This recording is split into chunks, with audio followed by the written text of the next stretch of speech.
Welcome to the Statues and Monuments part of the virtual tour of Plymouth. In this tour, we will visit some of the many monuments and statues in the downtown Plymouth area. As a result of our rich history, there are many monuments to see throughout Plymouth.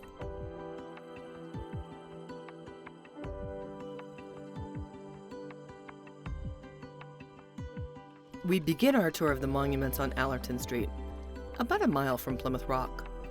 The National Monument to the Forefathers is thought to be the largest solid granite monument in the United States, standing an impressive 81 feet high. When originally designed by Hammett Billings, he intended it to be twice as high, towering over the local landscape. One of the original mandates for the Pilgrim Society was the creation of a monument to honor the forefathers, as the Pilgrims were better known as at the time. After construction of the Pilgrim Hall Museum in 1824, the Society was able to start work on the monument in 1859. The Civil War, as well as fundraising issues, extended the construction time, and it was ultimately finished in 1889.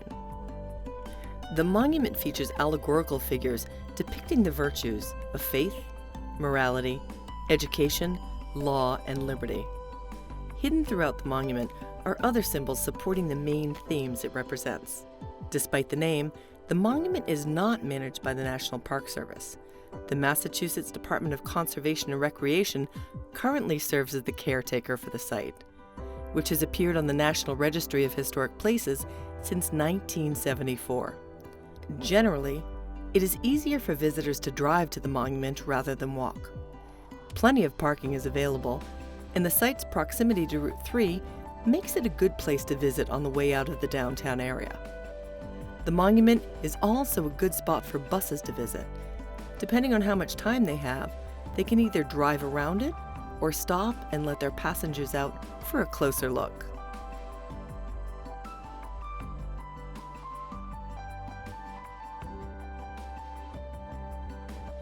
The next several monuments are all located within Pilgrim Memorial State Park.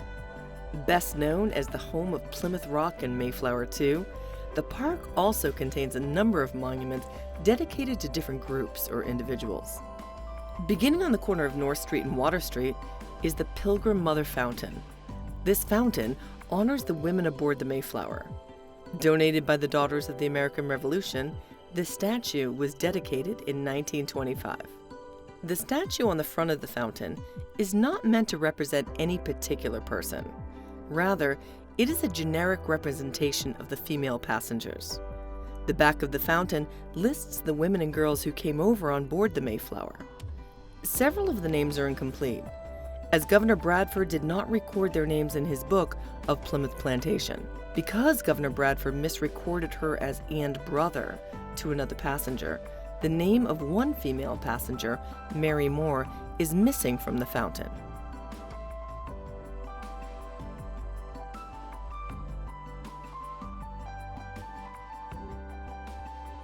On top of Plymouth Rock is the Plymouth Rock portico.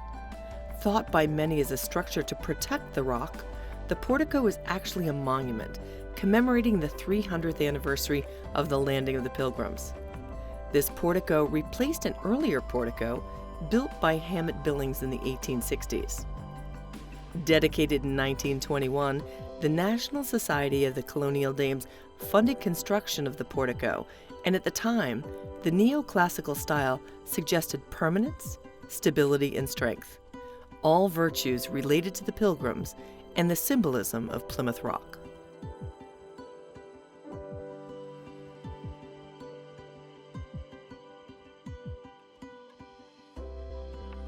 The statue of Massasoit stands on Coles Hill overlooking Plymouth Harbor. Another monument built for the 300th anniversary of the Pilgrims' arrival, it was built in memory of the leader of the Wampanoag, Osamequin. Massasoit is actually a title, meaning great sachem. His name was Osamequin. Without his help and the help of the native people in the area, the Pilgrims would likely not have survived their first winter. In the early spring of 1621, he and the Pilgrims signed a treaty. Visitors may notice that the statue was erected by the Improved Order of Red Men. This organization is not a native group, Rather, it is a fraternal organization dating to the early 19th century and claiming to be a descendant of the Sons of Liberty.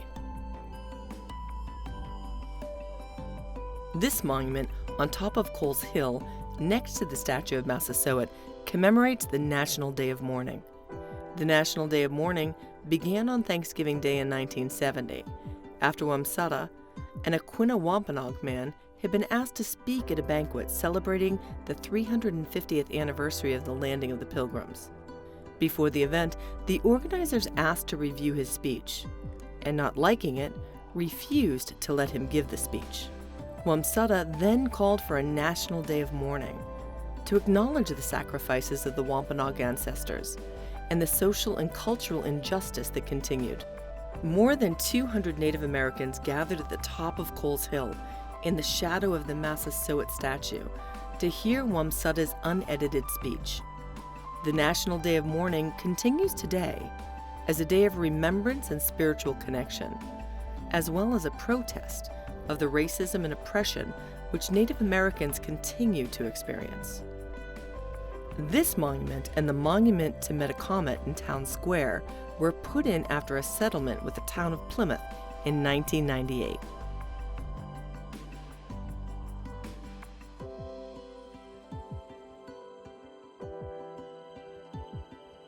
Further down on Coles Hill is the Pilgrim sarcophagus.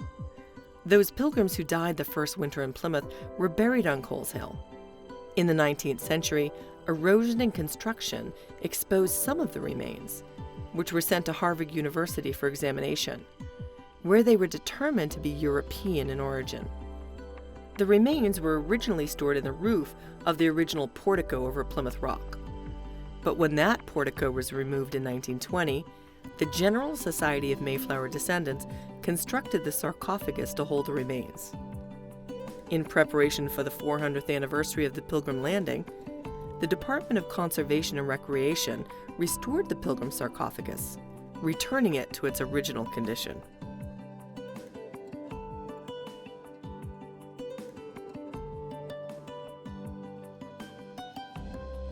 Although sculpted at the same time as the statue of Massasoit, funding for the Governor Bradford statue was not available to have it cast in time for the 300th anniversary. Governor Bradford would have to wait until 1976 to have a statue erected in his honor. When the statue was finally put in, the backers were not able to raise enough money to have it cast at the same size as the statue of Massasoit, so it was significantly smaller. Governor Bradford's book of Plymouth Plantation is the source for the majority of our knowledge about the history of the Plymouth colony, and his service as governor for over 30 years, which shaped the colony.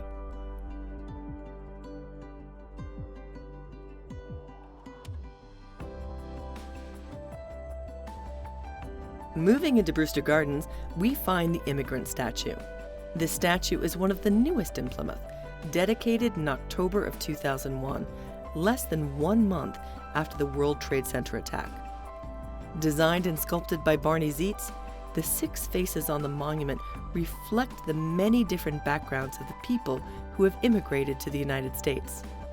The eagle at the top of the monument is meant to serve as a reminder of the freedoms immigrants are looking for when they move here. Unlike the other monuments and memorials in Plymouth, which are either bronze or stone, this statue is made of stainless steel. The artist forged the figures from sheets of stainless steel and welded them together to add texture and detail.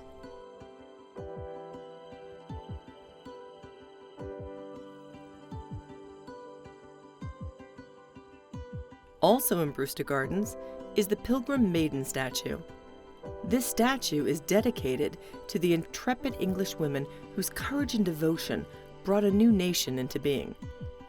The statue represents a young English woman wearing a flowing cloak. The National Society of New England Women donated the statue to the town in 1924. The statue is not known to represent any specific pilgrim, but given the young age of the subject, it could be Priscilla Mullins or Elizabeth Tilley. The National Society of New England Women felt that Mayflower women deserved recognition as having had an active role in the establishment of Plymouth Colony. They didn't skimp on this vision, but commissioned influential sculptor Henry H. Kitson, creator of Lexington's famous Minuteman statue, to craft an enduring memorial to Pilgrim women's resilience.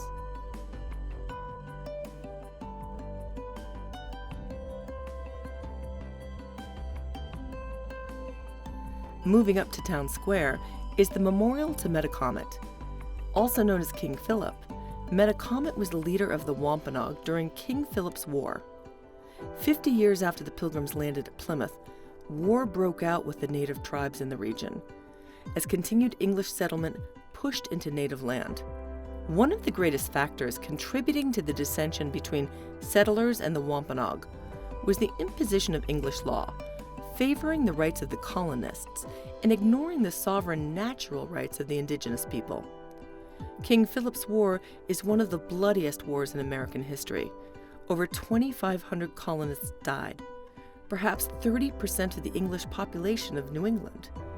At least twice as many Native Americans were killed, and many of the survivors were sold into slavery. As with the monument commemorating the National Day of Mourning, this monument was created as part of the settlement after the 1997 Day of Mourning lawsuit.